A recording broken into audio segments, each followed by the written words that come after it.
আসসালামু আলাইকুম ওয়া রাহমাতুল্লাহি ওয়া বারাকাতুহু। প্রিয় দর্শক, আশা করি আপনারা সকলেই ভালো আছেন। আজকে আপনাদের সামনে যে বিষয় নিয়ে কথা বলবো, নতুনরা কিভাবে লাইফস্টাইল শুরু করবেন। প্রথমে আপনারা কেন লাইফস্টাইল শুরু করবেন? হতে পারে আপনাদের ডায়াবেটিস, হাই প্রেশার, গ্যাস্ট্রিক, শ্বাসকষ্ট, অতিরিক্ত ওজন, মহিলাদের হরমোনজনিত সমস্যা, থাইরয়েডের সমস্যা, পিসিওডি, এগুলো সমস্যা। যেমন মহিলাদের গাড় কালো হচ্ছে, বুগল কালো হচ্ছে। তাহলে আপনারা কিভাবে শুরু করবেন? প্রথমেই আপনাদের যে কাজগুলো করতে হবে, যে তেলগুলো আমাদের শরীরের ক্ষতি করে থাকে, যেমন সয়াবিন, সূর্যমুখী, ভুট্টা, রাইস ব্রান, এই ধরনের ভেজিটেবল তেল আপনাদেরকে পরিহার করতে হবে।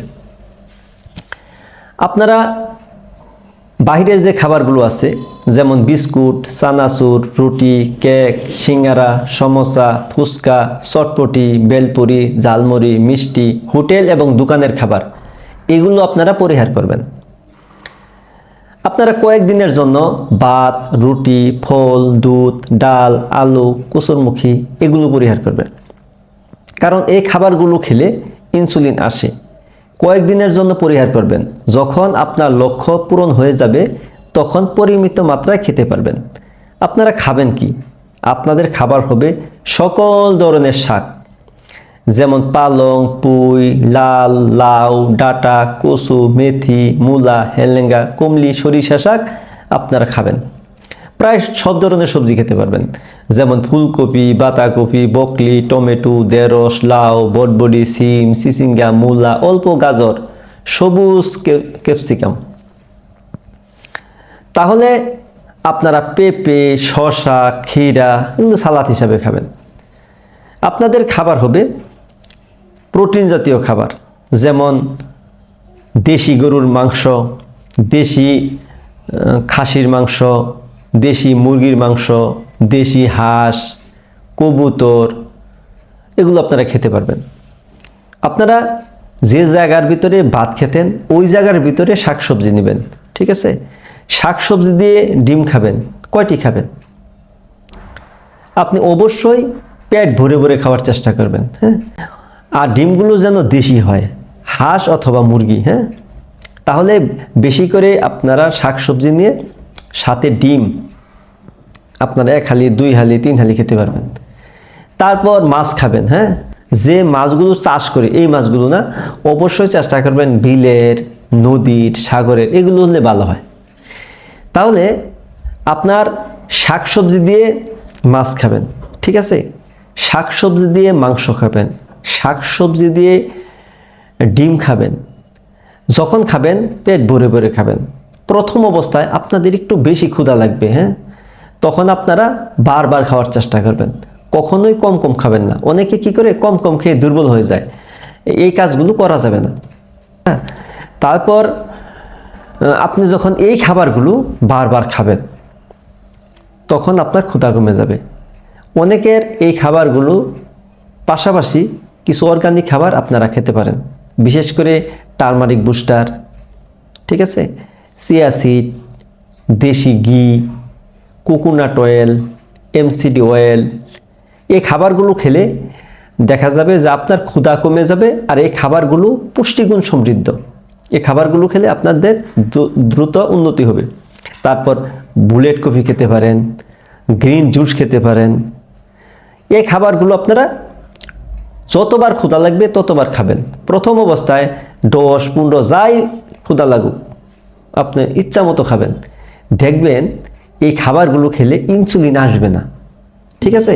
কারণ তার আগে বলি নেই, আমাদের যে শরীরের অতিরিক্ত চর্বি এটি জমিয়ে রাখে ইনসুলিন। ইনসুলিন কেন জমায়? ইনসুলিন জমায় যদি আমাদের দেশে দুর্ভিক্ষ আসে, হ্যাঁ, তখন আমাদের বডি যেন চলতে পারে, এজন্য ইনসুলিন চর্বি জমিয়ে রাখে। আর আমাদের দেশে তো আর দুর্ভিক্ষ আসে না, হ্যাঁ? তাহলে আমাদের এই চর্বিগুলো শরীরে জমতেছে আর আমরা আস্তে আস্তে অনেক রোগে আক্রান্ত হচ্ছি। তাহলে আপনি যখন আমাদের দেওয়া খাবার বারবার খাবেন, আর আমরা যে খাবারগুলো নিষেধ করেছি, কিছু খাবার সাময়িক নিষেধ করেছি, কিছু খাবার সবসময়ের জন্য নিষেধ করেছি, যখন ওই খাবারগুলো খাবেন না তখন ইনসুলিন আসবে না। আর যখন ইনসুলিন আসবে না তখন আস্তে আস্তে চর্বি ভাঙা শুরু হবে। কিভাবে বুঝবেন? এই যে আমরা যে খাবারগুলো দিলাম এটি কিন্তু প্রথম অবস্থায় খুব বেশি বেশি খেতে পারবেন, 1 সপ্তাহ 2 সপ্তাহ, অনেকে 3 সপ্তাহ পর্যন্ত হতে পারে। যখন আপনার ক্ষুধা কমে যাবে তখন বুঝবেন আপনার শরীরের অতিরিক্ত চর্বি ভান হচ্ছে, তখন আপনি না খেলেও শরীর ভালো লাগে। যখন এটা আপনি বুঝবেন ওই সময় গিয়ে আপনি রোজা রাখবেন, ঠিক আছে? ওই সময় যদি আবার আপনি রোজা না রাখেন তাহলে কিন্তু আবার এই চর্বি ভাঙা শুরু হয়ে গেছে যে এটা আবার বন্ধ হয়ে যাবে, ঠিক আছে? আবার অনেকে যে ভুলটি করেন, কয় ভাত তো খাইতেছি না, একটু রুটি খাই। আসলে একই জিনিস, ভাত আর রুটি একই জিনিস। আর রুটির ভিতরে আছে গ্লুটেন, এটা একটা আটা, ঠিক আছে? আমরা ভাত রুটি এগুলো প্রথম অবস্থায় খাবো না, যখন আমাদের লক্ষ্য পূরণ হয়ে যাবে তখন আবার খেতে পারবো। কিভাবে খাবো এটার জন্য আরেকটি ভিডিও আমাদের ইউটিউব চ্যানেলে আছে, এগুলো আপনারা দেখে নেবেন। এখন আসি, যখন আপনারা রোজা রাখবেন, এখন রোজা রাখবেন কিভাবে? হ্যাঁ, সেহরিতে কি খাবেন? সেহরিতে আপনারা অবশ্যই পিংসল মিশানো পানি খাবেন, কেননা পিংসলের ভিতরে আছে 84 ধরনের পুষ্টিগুণ। আপনি যখন পিংসল মিশানো পানি খাবেন দেখবেন সারাদিন রোজা রেখে খুব এনার্জেটিক লাগতেছে। ইফতারিতে আবার পিংসল মিশানো পানি খাবেন এবং ডাব খাবেন, কেননা আপনার শরীরের ওজন যখন কমবে ওজনের সাথে সাথে ম্যাগনেসিয়াম পটাশিয়াম শরীর থেকে বের হয়ে যাবে। এটা পূরণ করার জন্য আমাদের ডাবের পানি খুব গুরুত্বপূর্ণ। আমরা কিন্তু ওই সময় ডাব খাওয়ার পরামর্শ দিই। অনেকে মনে করে ডাবের দাম তো বেশি, আমি মনে করি আপনার শরীরের দাম আরও বেশি। তাহলে আপনাকে যে পরামর্শগুলো দিলাম এগুলো মানবেন, আশা করি আপনারা উপকৃত হবেন। আর আরেকটি কথা হলো, যেদিন আপনারা রোজা রাখবেন সারা দিন রোজা রাখার কারণে আপনার চর্বিগুলো নরম হয়ে গেছে, ইফতারের আগে কিছু ব্যায়াম যদি করেন আপনার চর্বি আরও মান হবে। অনেকে হয়তো বলবেন যে সারাদিন রোজা রাখার পরে ইফতারের সময় ব্যায়াম করলে শরীর তো দুর্বল হয়ে যাবে। না, ব্যায়াম করলে শরীর আরও চাঙ্গা হয়, ঠিক আছে? আর ব্যায়াম কিভাবে করবেন আমার ইউটিউব চ্যানেলে সার্চ দিবেন, ব্যায়াম কিভাবে শুরু করব রুহুল আমিন, দেখবেন আমার ব্যায়ামের ভিডিও এসে পড়বে। আপনারা খাটে শুয়ে ব্যায়াম করতে পারবেন, ঘরে করতে পারবেন, বসে বসে করতে পারবেন, শুয়ে শুয়ে করতে পারবেন, সব ধরনের ব্যায়ামের ভিডিও আছে, ওগুলো দেখলে আপনারা ব্যায়াম করতে উৎসাহ পাবেন। এখন আসি, আপনি যখন এই সিস্টেমে 1টা মাস চলবেন দেখবেন আপনার ওজন 10 কেজি 11 কেজি কমে যাবে। যখন আপনার ওজন কমে যাবে তখন আপনাকে মানুষ বলবে, কি বন্ধু তোমার কি ডায়াবেটিস নাকি? তুমি যে একবারে শুকাই গেলা, চিকিৎসা করো না। এটা কিন্তু আপনাদেরকে বলবে। এরকম সমস্যার সম্মুখীন যারা লাইফস্টাইল শুরু করে সবাই হয়। ওই সময় আপনাকে কি করতে হবে? ওজন নিয়ে ব্যায়াম করতে হবে। সবচেয়ে ভালো হয় জিমে গিয়ে ওজন নিয়ে ব্যায়াম করতে। যদি আপনাদের এলাকার ভিতরে জিমের ব্যবস্থা না থাকে তাহলে কি করবেন? বোতলের ভিতরে বালু নিয়ে এভাবে করার চেষ্টা করবেন, ঠিক আছে? ওজন কিভাবে বাড়াবেন আমার ইউটিউব চ্যানেলে ভিডিও দেওয়া আছে, ঠিক আছে? ওই ভিডিওটা দেখে দেবেন, এভাবে করবেন। অথবা ইট আছে না, ইট নিয়ে এভাবে। এবং আপনারা যা কাজটি করবেন, সপ্তাহে 4 দিন ওজন নিয়ে ব্যায়াম করবেন আর 8 ঘন্টা ঘুমাবেন। 8 ঘন্টা ঘুমাবেন আর মাছ মাংস ডিম এগুলো পার কেজি বডি ওয়েটে 1.5 গ্রাম খাওয়ার চেষ্টা করবেন। আপনার ওজন যদি 60 কেজি হয় তাহলে 90 গ্রাম প্রোটিন খেতে হবে। 90 গ্রাম প্রোটিন কীভাবে মিল করবেন? 150 গ্রাম মাছ, ঠিক আছে, 150 গ্রাম মাংস, 6টি ডিম, কারণ 6টি ডিমে আছে 36 গ্রাম প্রোটিন। 150 গ্রাম মাছে আছে প্রায় 40 গ্রামের কাছাকাছি প্রোটিন। 100 গ্রাম মাংসে আছে প্রায় 40 গ্রামের কাছাকাছি প্রোটিন। সব কিছু মিলিয়ে আপনার এভাবে প্রতিদিন খাবেন। যেদিন জিম করবেন সেদিন খাবেন বিষয়টা তা না, চেষ্টা করতে হবে প্রতিদিন, ঠিক আছে? এই মাছ মাংস ডিমটা প্রতিদিন খেতে, আর 8 ঘন্টা ঘুম প্রতিদিন, আর সপ্তাহে 4 দিন ব্যায়াম। আপনি যদি এটি করেন দেখবেন আবার আস্তে আস্তে ওজন বাড়বে, তবে ওইটি হচ্ছে মাসেলের ওজন।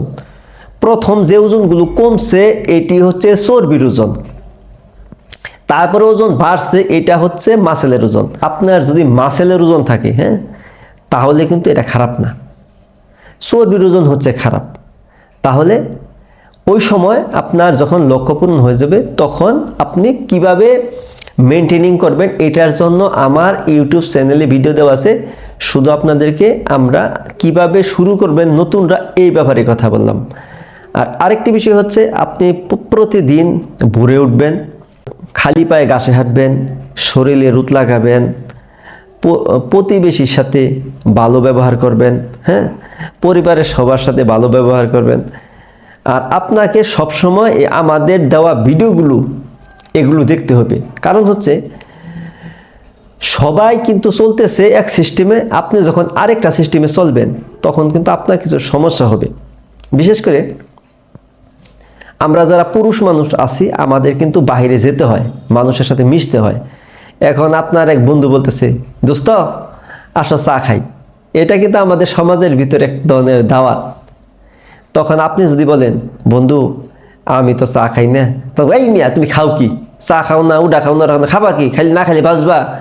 তখন আপনাকে কিন্তু কৌশল একটি কথা বলতে হবে যে, বন্ধু তুমি তো আমার চা খাওয়ার কথা বলছো, আমি তো তোমার কথা শুনে খুশি হইলাম, কিন্তু বন্ধু তুমি চা না খেয়ে তুমি যদি ডাব খাও তাহলে তোমার অনেক উপকার হবে। কারণ চায়ের ভিতরে চিনি দেওয়া হয়, এটা খুবই ক্ষতিকর। আর তুমি যদি ডাব খাও, ডাবের ভিতরে অনেক পুষ্টি। এতে করে হলো কি, আপনার বন্ধুকে আপনি একটা তথ্য দিলেন, ঠিক আছে, আর আপনি যখন ডাব খাবেন তখন আপনার ভিতরে এক ধরনের এনার্জি আসবে। এখন কথা হলো সব জায়গায় তো ডাব পাওয়া যায় না, ওই ক্ষেত্রে কি করবেন, বাইরের পরিবেশে গেলে আপনারা বাদাম খেতে পারেন, ঠিক আছে। কারণ বাদামের ভিতরে গুড ফ্যাট, প্রোটিন এগুলো আছে, এটা মেদাকে বৃদ্ধি করে, হ্যাঁ। আর আপনি বললেন, বন্ধু চা খাবো না, আসো বাদাম খাই, তাহলে আপনার কি নলেজ কিন্তু তৈরি হইল। তারপর আপনারা বাইরের পরিবেশে গেলে আমাদের যে দেশি কিছু ফল আছে, হ্যাঁ, দেশি অবশ্যই আঙ্গুর, আপেল, মালটা এগুলো না, মানে সবসময় লক্ষ্য করবেন আমাদের দেশি ফলগুলো খেতে। একটু আর্লি শোয়ার চেষ্টা করবেন, হ্যাঁ, চেষ্টা করবেন যে রাত 9টা থেকে 10টার মধ্যে শুয়ে পড়তে। অনেকের হয়তো দীর্ঘদিন অনেক রাত জেগে শুয়ে অভ্যাস, তারা একটি চ্যালেঞ্জ নেবেন। কিভাবে চ্যালেঞ্জ নেবেন, আপনারা একটা জিনিস লক্ষ্য করবেন যে আপনার যদি 2টার সময় শুয়ে অভ্যাস হয়, আপনি বলবেন যে এই সপ্তাহ আমি 1:30টায় শুব, এটা একটা চ্যালেঞ্জ। যখন দেখবেন যে না 1:30টার সময় আমার ঘুম হয় ঠিক মতো, তারপরে 1টায় শুবেন, মানে এভাবে আস্তে আস্তে সময়টাকে আগায় নিয়ে আসবেন। একটা জিনিস লক্ষ্য রাখবেন, 24 ঘন্টার সময়ের মধ্যে 4 ঘন্টার সময় ঘুমের জন্য খুবই গুরুত্বপূর্ণ। এটা হচ্ছে রাত 10টা থেকে 2টা। এই সময় যদি আপনি ঘুমিয়ে না থাকেন, এক সময় আপনার হার্টের সমস্যা হবেই। এজন্য আমরা আস্তে আস্তে আগায় নিয়ে আসব। আর আমরা যখন শুব অবশ্যই মোবাইল ফোন বন্ধ রাখবো, ঠিক আছে। আর সন্ধ্যার সাথে সাথে রাতের খাবার শেষ করব। আর শোয়ার আগে কুসুম গরম পানি দিয়ে শরীরটাকে কি করব, ভালো করে ধোয়ার চেষ্টা করব। আর শোয়ার পর আমরা সবাইকে মাফ করে দিব, আমরা দোয়া পড়ব, হ্যাঁ, ঘুমের দোয়া, তারপরে কিছু জিকির করতে পারি। আর সেখানে আপনারা শ্বাস প্রশ্বাসের ব্যায়াম করতে পারেন। কিভাবে করবেন, 4 সেকেন্ড শ্বাস নেবেন, শুয়ে 7 সেকেন্ড ধরে রাখবেন,